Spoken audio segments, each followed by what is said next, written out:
Hi, everyone. Welcome to what I believe is your final lecture of the semester. Congratulations. We're ending on a big one. Oops, sorry. But my name is Nicole Furgala. I'm a fourth year PhD student at Emory University in the anthropology department, and my research is focused on primate and specifically capuchin monkey social cognition, and more broadly, theory of mind. Today's lecture, we'll just be going over what theory of mind is and how we can study the evolutionary origins of it and adaptive function by looking to our closest living relatives, the non-human primates. And so a lot of the sort of debate on this topic is whether it's human unique or whether other animals share it. So we'll sort of go through those debates as well. Buckle up. Okay, so we are constantly producing theories about other people's minds throughout our daily lives. So if I'm walking down the street and I see a group of people staring up into the sky and pointing, I can assume that they're looking at something of interest, so I would also look up to the sky to gain their information. If I'm talking to someone and they're constantly looking at the clock behind me, I can infer that they're checking the time, they might be running late for something, maybe I'm talking too much about theory of mind and they're bored. So in that case, I would assume that they need to get out of the conversation and I would wrap it up. And we can take this even a step further, like by predicting an opponent's next move in a game of chess and coming up with counter strategies to outmaneuver them. So these theories can be sort of reflexive, like following gaze, or more strategic and more slow and effortful, like outwitting an opponent. So to come up with these theories about other people's minds, we have to understand that how I perceive the world is different than how you perceive the world, and that I may have information that you don't have, and vice versa.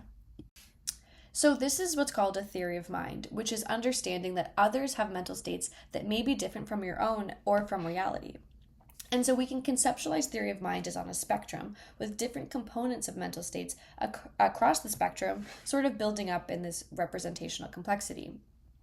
So these can include things like considering someone else's goals and intentions, like what they want, what do they like, their perceptions, like what they see and what they hear, their knowledge, like what information they have and what they might be missing, and even their beliefs, like whether their beliefs align with reality or maybe they have a misrepresentation of something.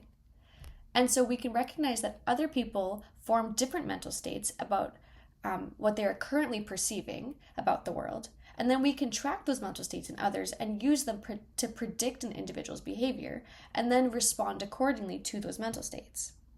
So although many people claim that theory of mind is either present or absent, there are many types of mental states that can be considered. So conceptualizing it on a spectrum allows for various forms and degrees of perspective taking to be measured that range from understanding that somebody else has a like or a preference that maybe I don't like, all the way to considering how somebody can have a misrepresentation of reality.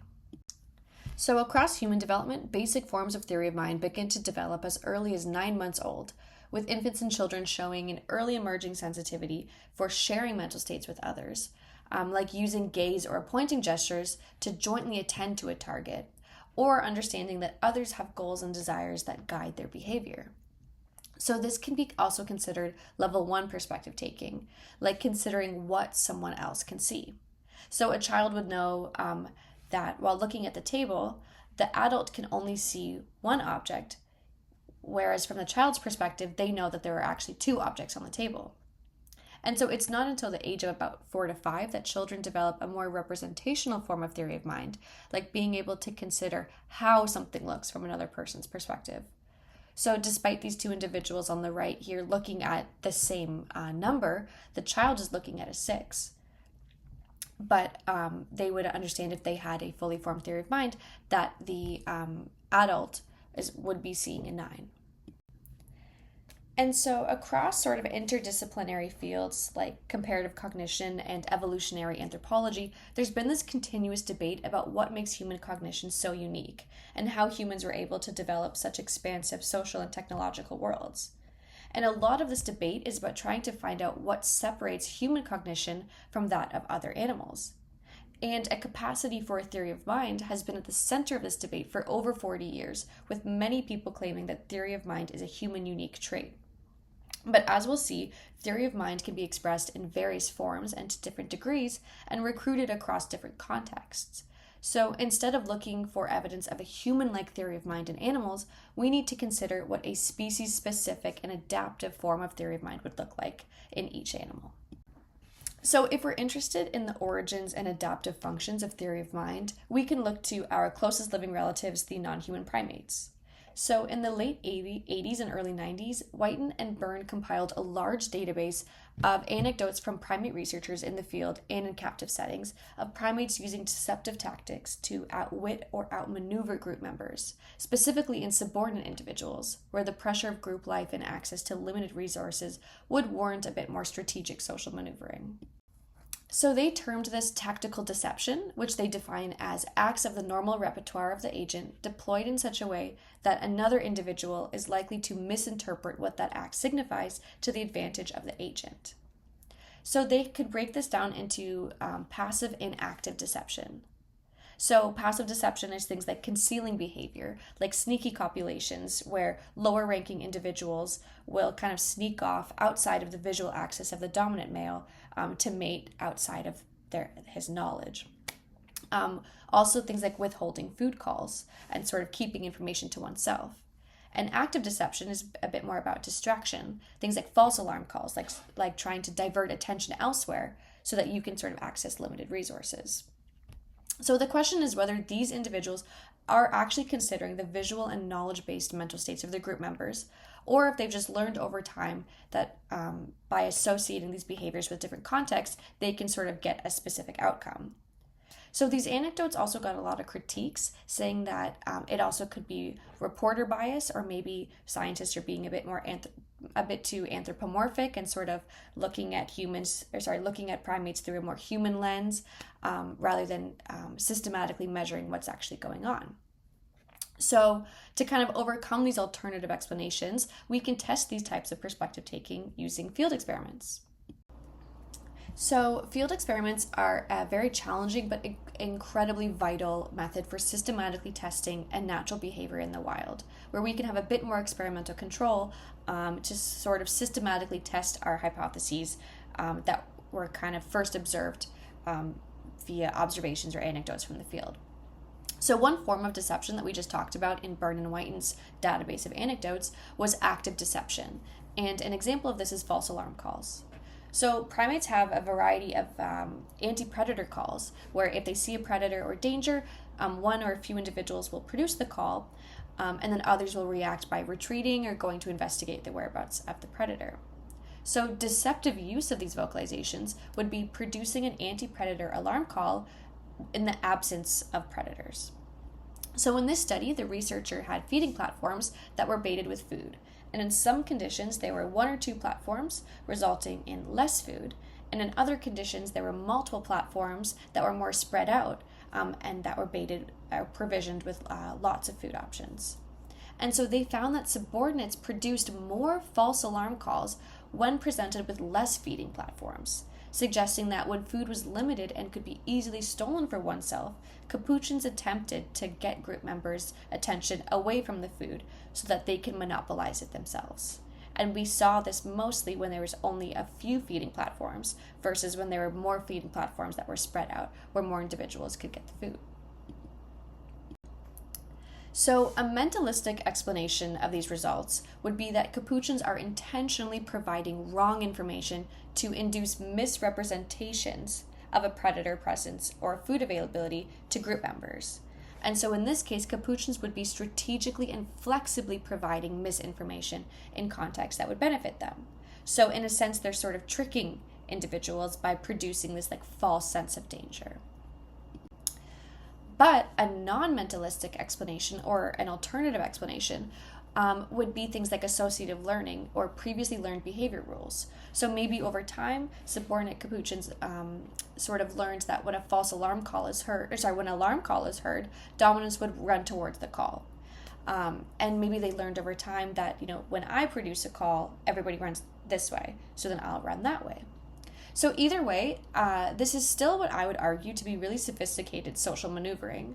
But whether it's from considering a group member's representation of the world versus a learned strategy can't be disentangled from this evidence. So passive deception has also been tested in this same species. So capuchins will produce food calls when they find food, which can signal to other individuals that there's been food nearby and everybody's excited. So passive deception would then be to be strategically withholding those food calls when a capuchin could take food from themselves so that the other individuals don't know that there's food available. So like the previous experiment, this study had feeding platforms that were provisioned with food, and these platforms were set up during natural periods of either food scarcity or food abundance. So based on this, finding food during a period of food scarcity would be a highly beneficial situation for an individual. And so what they found was that capuchins were less likely to give food calls when finding a feeding platform with food during months of food scarcity than during months of food abundance. So this suggests that the pressure of limited access to food may have been a driver for strategically withholding information and taking food for oneself. And they also found that capuchins who were first to the platforms took longer to give their first call when group members were farther away, suggesting that they may have been using that time to take as much food as possible for themselves before producing a call when their group members also saw the food.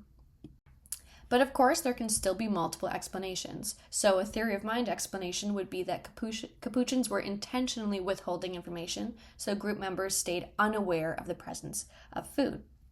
Whereas a non-mentalistic or alternative explanation would be that they just learned over time these context-specific associations between food calls and responses. So it's as important as field experiments are, there is still an abundance of external variables that can't always be accounted for during these experimental designs. So to overcome this, we can test theory of mind in laboratory settings, which gives us a bit more experimental control to isolate mentalistic accounts from other lower level explanations. So if we go back to our theory of mind spectrum, we talked about how each component sort of builds up on each other, where one end of the spectrum has more simple forms of perspective taking, and sort of as we run across, they become more complex and require more load and representational capacities to sort of integrate multiple perspectives. So we're going to sort of start with goals and perceptions and sort of go along the spectrum. Okay, so if we're talking about perceptions, let's consider the question, do chimpanzees know what a human can and cannot see? So in a cooperative paradigm, chimpanzees had to beg for food from an experimenter who had varying degrees of social attention, like one with a blindfold over their eyes and the other having their eyes open, or one facing forward while the other one had their back turned. So if chimpanzees could consider what an individual can and cannot see, they should prioritize the person who can see them compared to the one that can't when deciding who to beg for food from. But chimpanzees did not beg for food from one individual more than the other based on their intentional state. So in this cooperative paradigm, chimpanzees were unable to exploit the intentional state of a human, resulting in the field believing that chimpanzees could not pass perspective-taking tasks in the same way that humans do. But let's consider what we know about primates, specifically chimpanzees. So they experience high levels of feeding competition for limited resources and have to navigate really intense dominance hierarchies in their everyday lives to access food and mating opportunities. So unlike humans, it's not within their natural repertoire to share information, especially as it relates to a high-value resource like food.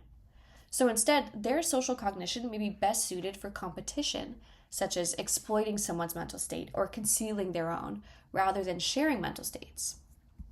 So this brings up a really important point in comparative animal cognition, in that researchers really have to consider their study species' natural social and ecological motivations when designing experiments. So if we only tested primates in theory of mind tasks like we do in humans, we would assume that they do not consider each other's perspectives at all.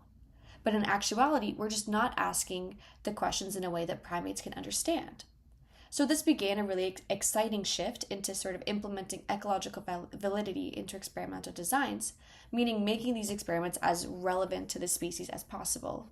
And so in this case, specifically with primates, that involves competitive paradigms. So in another study, still having chimpanzees consider the attentional state of the human, the motivations behind the experimental paradigm were instead about competing with that human rather than cooperating. So chimpanzees sat in front of a human who would take food away from them whenever the chimpanzee would reach it, thus inducing this competitive paradigm and the fact that the human is now the opponent rather than a cooperator. So chimpanzees had to steal food from outside the competitor's perspective and sort of conceal their approach. And what we found was that chimpanzees stole more food in conditions in which the experimenter was looking away than when they were looking forward, suggesting that they did consider the human's attentional state under competitive circumstances.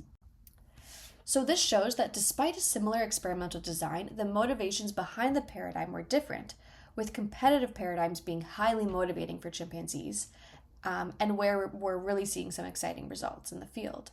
So this emphasizes the need to ask your research question in a way that the animal you're testing will understand and is motivated to participate in. So this competitive paradigm has now been one of the most effective ways to study primate theory of mind. So these types of competitive food paradigms have become really exciting when tested between group members. So in these studies, a subordinate individual is held in sort of one area, and a dominant individual is held in another area. And they are then released into this larger experimental area where there's food that's either visible to both individuals or visible to only the subordinate and hidden from the dominant. So the subordinate must then consider what their opponent can and cannot see when deciding which food to take and anticipating what food their dominant would take first.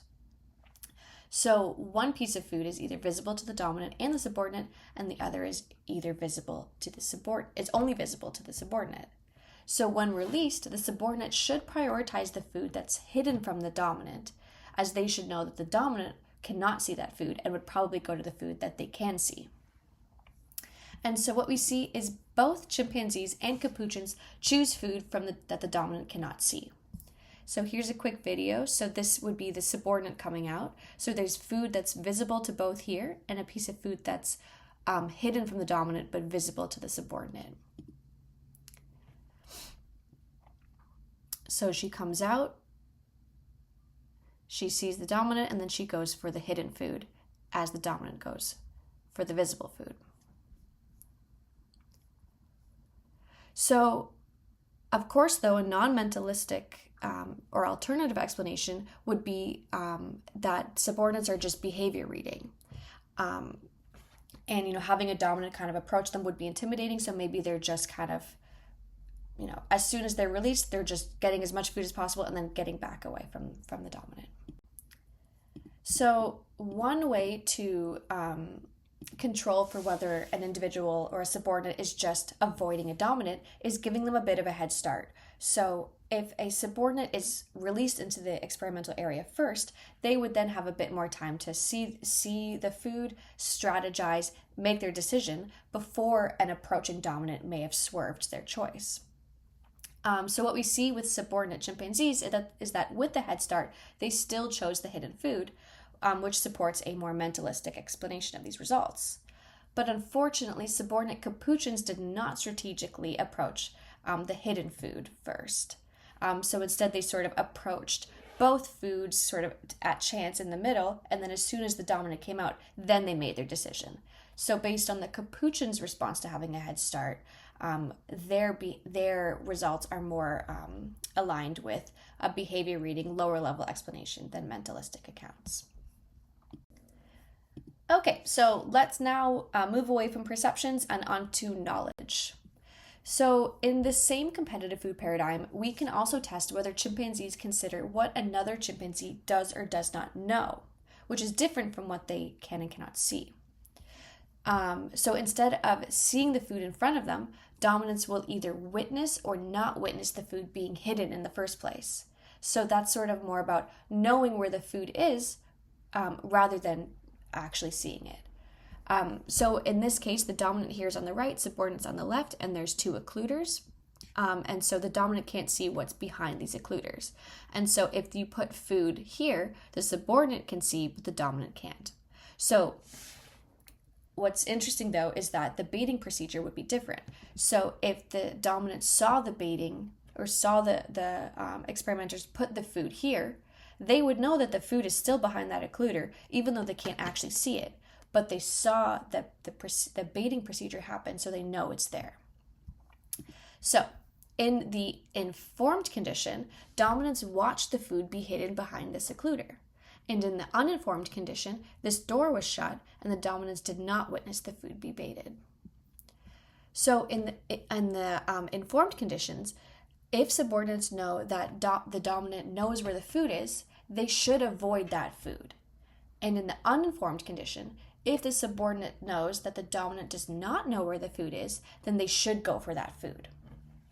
And what we see is that subordinates did obtain more food when the dominant was uninformed, suggesting that they knew that seeing the dominant watch where the food was hidden meant that they knew where the food was. So subordinates then reacted by avoiding that food option.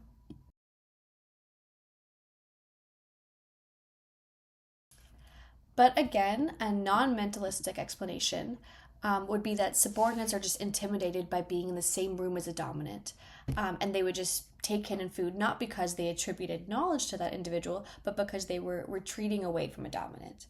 So this hypothesis is just saying that they were intimidated by a dominant, and just any presence of a higher ranking individual would make them sort of swerve away from the food, rather than anything about attributing a mental state.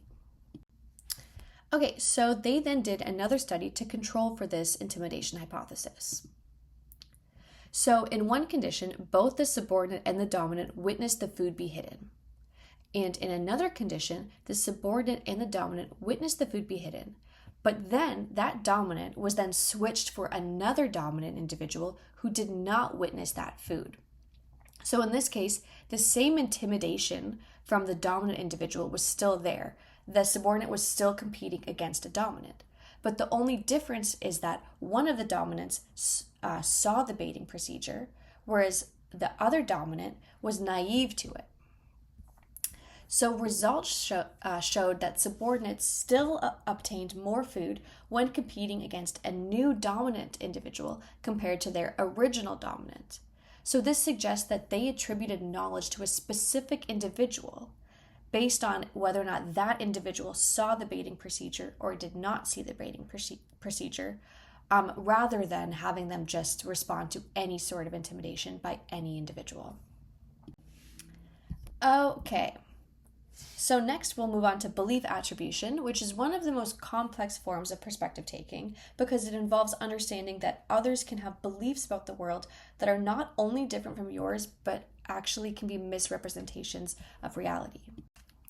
Okay, so still within the same competitive food paradigm, these chimpanzees went through a misinformed condition. So both individuals watched as two pieces of food were hidden behind this one occluder. But importantly, then the dominant's door would then be shut. And the researchers would move one piece of food from this occluder to the second occluder. So in this case, the subordinate can now see that there's one piece of food behind this occluder and one behind this occluder, while the dominant only saw the food be hidden behind this occluder and did not see the switch. But importantly, the subordinate saw the dominant either witnessing the switch or not witnessing the switch. So, if the subordinate knows that the dominant believes there to be two pieces of food behind one occluder and none behind a second occluder, even though they themselves know that there's a piece of food behind that second occluder, they should go for the food behind the second occluder since the dominant individual thinks that there's nothing there. All right, so in this case, the question is whether or not the subordinates tracked that the dominant either witnessed or did not witness the food be switched. But unfortunately, subordinates did not obtain more food in the misinformed condition, which is when the dominant did not witness the switch, compared to their performance in the uninformed condition from the previous studies. So chimpanzees show limits in their ability to exploit what others believe. But one thing to note is that testing belief attribution in these types of contexts is asking a lot of their study subject. So it requires executive function demands like memory to remember where the food's been hidden, but also who witnessed it, as well as a lot of inhibitory control since they're being presented with food options, but have to be strategic about which one to exploit. And it also requires primates to not only track and predict what their opponent would act according to their belief or their false belief about the location of food, but it also requires them to react in a way that exploits it. So they not only have to track and predict these mental states, but they have to physically exploit it, which is asking a lot. So it's also incredibly risky to have individuals kind of have to make these really tough food-related decisions in the presence of a dominant. So one way to overcome these task demands is to test theory of mind using implicit measures, where we can measure whether an animal can predict that an agent will act according to their false belief by visually anticipating what that individual will do by tracking their eye movements. So this has been tested in infants and children using a Sally Ann test. So this is on the left here. So Sally has a marble and she puts it in a basket and then leaves. And then while Sally is gone, Anne moves the marble from the basket to the box. Then when Anne comes back, the question is whether Anne will look, where Anne will look for the marble. And so if you're over 4 years old, you would say that Anne would look for the marble in the basket because that's where she falsely believes it to be, even though you yourself know that it's in the box. But children about 3 and younger will say that she'll look for the marble in the box because that's where they know the marble to be. But by using implicit measures, infants as young as 2 years old will anticipate that an agent will act according to that false belief and look in that location first. But if they understand that someone thinks an object to be in one location when it's really in another, the infant would look first to the box that the agent thinks contains the object, despite the infant knowing exactly where it is. So this same paradigm has been used to test implicit false belief understanding in great apes. So to make this more interesting for apes, they had this ape-like character attempt to steal food from a human, which included the sort of competition and aggression necessary to be socially relevant and interesting for great apes to watch. So similar to the Sally Ann test, where an individual sort of watches a scenario happen and then there's a switch of location while they're not looking, the same scenario is happening in these two videos that were presented to the apes. So like the Sally Ann test, this ape-like character steals a rock from a human, hides the rock in one location, and then threatens the human away. And then while the human is gone, the ape then switches the location of the rock. And then once the human comes back to retrieve the rock and sort of pulls the tray forward, eye tracking data captures the first box that the subject looks to. So if they understand that an agent has a false belief, they should anticipate that the agent will reach for the box they falsely believe it to be before the location was switched. And that's exactly what happens. So using implicit measures, chimpanzees can apparently attribute beliefs to others, but they're limited in their ability to physically react to them. So this brings up a really interesting debate about whether implicit evidence is enough to claim that chimpanzees or great apes have belief attribution. And so if this is the case, why then would apes have evolved this ability to track and anticipate belief states in others, but not act upon them? So this is just sort of this ongoing debate in the field currently about at what point is theory of mind most adaptive, and at what evidence is needed to say that a species has a theory of mind. Is anticipatory looking using eye tracking data enough, or do they have to explicitly respond in these behavioral paradigms? So you don't need to know this for an exam or anything, but I just wanted to show you the distribution of perspective-taking abilities across the primate order. So humans have, of course, received the most empirical attention, followed closely by the great apes, like chimpanzees. And so I just have question marks here because, they show limitations in their ability to explicitly and behaviorally respond to these belief states. But the question mark kind of indicates that perhaps implicit evidence, like anticipatory looking, may suggest that they have some elements of belief attribution. We see similar results in catarrhine primates here as well, who diverged from humans 25 million years ago. And we see a lot less sort of attention in platyrrhine primates here, like capuchin monkeys, or strepsirrhines here, which are like lemurs. And there's a lot of empty boxes here, so there's a lot more to do within perspective taking research. And it does just kind of show you the distribution of success in certain paradigms across the primate order. Okay, so after all of this, the main point I really want you to take home from all this is that theory of mind is not simply, does a species have it or not? It can exist to different degrees, manifest in different forms, and can be elicited across species-specific contexts. So the perspective-taking abilities and the instances in which it would probably be recruited or have evolved is susceptible and has been shaped by factors like feeding competition, social systems, dominance hierarchies, evolutionary trajectories, and group size.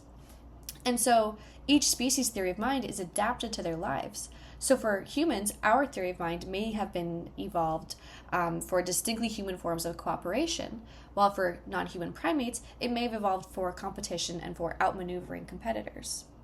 So by considering theory of mind as this cognitive continuum or this spectrum, there's been this exciting theoretical shift from searching for human-like theory of mind to animals to exploring species-specific degrees of perspective taking.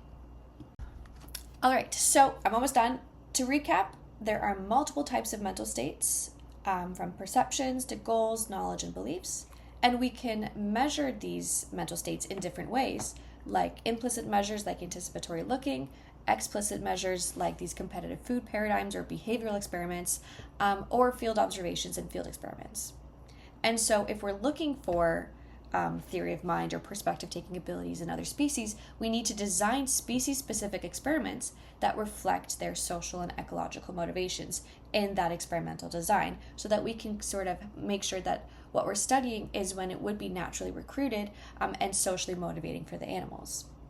And finally, human cognition is remarkable, but it's not exceptional. So non-human primates do have really exciting evidence of perspective-taking abilities, and it's not just humans. So thank you guys so much for your attention, and please email me. I know I just bombarded you with a lot of information, so please reach out via email with any questions, or if you just want to get in touch, I'm happy to connect.